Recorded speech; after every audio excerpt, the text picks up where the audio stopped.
এই দেখুন মাছগুলি কেমন বেশি বেশি খাচ্ছে। এগুলি শুধু প্রাকৃতিক খাবারই তৈরি হয়েছে।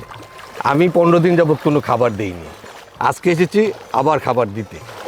আমাদের এখানে ওয়াটার প্লান্টন প্লাস এবং ডাবল গ্রোথ প্লাস ব্যবহার করার কারণেই আজকে মাছের এত সুন্দর অবস্থা হয়েছে। তাই নাকি? জি, পানি স্বচ্ছ হয়েছে, পরিষ্কার হয়েছে এবং মাছগুলি পর্যাপ্ত পরিমাণে অক্সিজেন পাচ্ছে। ওরে বাবা, তাহলে তো বিশাল ব্যাপার স্যাপার। জি।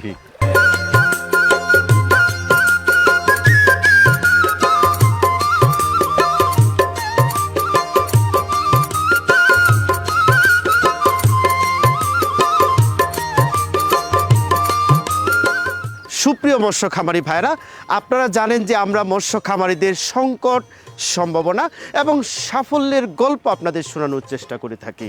তারই প্রেক্ষাপটে আজ আমরা এসেছি ঢাকার ভাসানটেক এলাকায়। যিনি এই এলাকায় হাবিব সাহেব, যিনি মৎস্য খামার করে সারা বাংলাদেশে জাগরণ সৃষ্টি করেছেন, তার গল্প আমরা আজকে শোনাবো।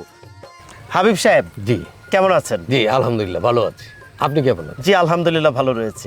বিশেষ করে আপনাকে দেখে আরো ভালো লাগছে। জি।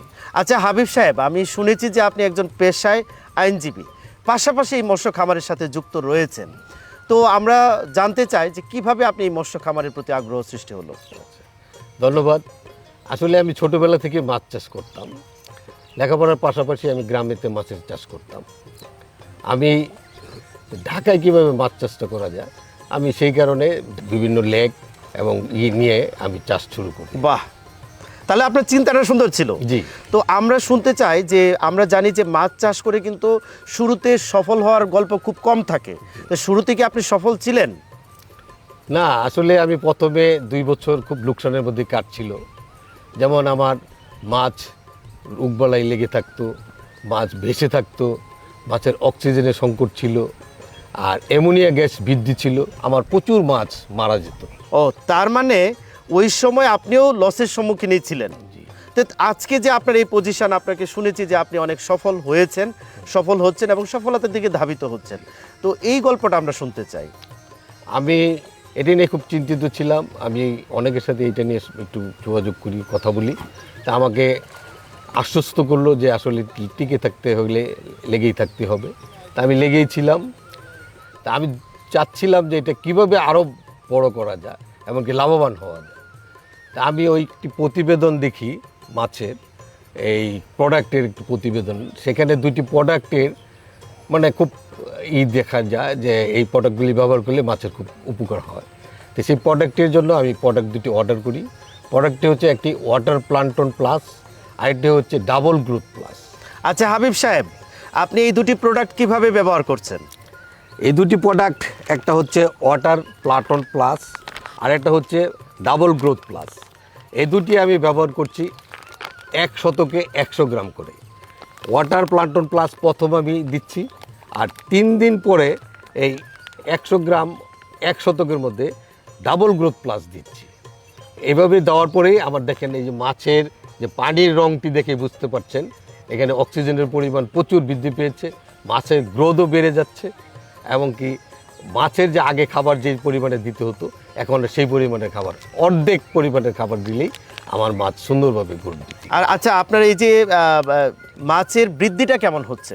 মাছের বৃদ্ধিটা আমার আগে যেভাবে খাবার দিতাম সেই তুলনায় অর্ধেক খাবার আমার দিতেই আমার মাছের গ্রোথ, আমি 100 গ্রাম মাছ ছেড়েছিলাম গত 4 মাস আগে, এখন দেখেন প্রায় 1-1.5 কেজি ওজন মাছের মানে গ্রোথ বেড়েছে। বাহ, এবং কি খাবারও কম লাগছে। তার মানে ওই যে আপনি এই দুটি প্রোডাক্ট ওয়াটার প্লাঙ্কটন প্লাস জি। এবং double growth Growth plus, Plus, এই দুটি প্রোডাক্ট ব্যবহার করার কারণে আপনি এই সফলতার মুখ দেখেছেন। জি জি জি। আচ্ছা, তো আমরা জানি যে শীতের সময় মাছ মরে যায়, তারপরে হচ্ছে গ্রীষ্মকালেও অনেক সময় মাছ মরে ভেসে ওঠে। দুইটি সিজনে কি মাছের বৃদ্ধি এবং সমস্যা তো আর হচ্ছে না? না, এখন আর সেই সমস্যা আমাকে মোকাবেলা করতে হচ্ছে না। এখন এইটাতেই আমি দেখা যাচ্ছে যে সমস্ত সিজনেই একরকমই মাছের গ্রোথ বৃদ্ধি পাচ্ছে। বাহ।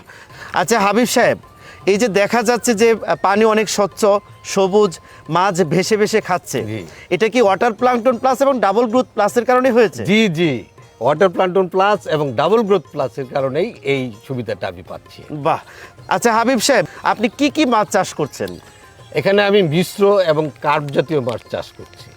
আর ওই পাশে যে পুকুরটা দেখতে পাচ্ছেন সেখানে আমি তেলাপিয়া মাছ চাষ করছি, অল্প আচ্ছা, পরিমাণে পাঙ্গাসও আমি চাষ মানে করছি। বাংলা মাছ। জি জি, বাংলা মাছ। আচ্ছা হাবিব সাহেব, আপনি তো এই দুটি প্রোডাক্ট ব্যবহার করে সফল হয়েছে। জি। এখন যারা মৎস্য চাষ করে সফল হতে পারছে না, আপনি কি মনে করেন এই দুটি প্রোডাক্ট ব্যবহার করলে তাদের কি সফলতা আসতে পারে? জি, আমি মনে করি যে তারাও যদি এই প্রোডাক্ট দুটি ব্যবহার করে অবশ্যই তাদেরও সফলতা আসবে। আচ্ছা আচ্ছা আচ্ছা, অনেক ধন্যবাদ। আপনি মৎস্য খামার করে আগামী সময়ে একটা আরও বেশি জাগরণ সৃষ্টি করবেন। মাছের চাহিদা সেটা অবশ্যই পূরণ হবে, জি। এবং এই মাছের চাহিদা পূরণ করার ক্ষেত্রে আপনার নামটিও অনেক ভালোভাবে উচ্চারিত হবে, সেই প্রত্যাশা রইল। অবশ্যই, ভালো থাকবে। ধন্যবাদ। সুপ্রিয় মৎস্য খামারি ভাইরা, কি বুঝলেন, কি শুনলেন?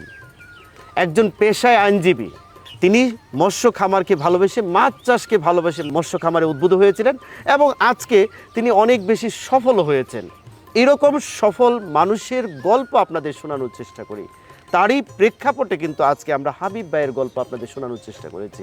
আগামীতে চেষ্টা করব এরকম সফল মৎস্য খামারের গল্প আপনাদের শোনানোর জন্য। সেই পর্যন্ত ভালো থাকুন, সুস্থ থাকুন।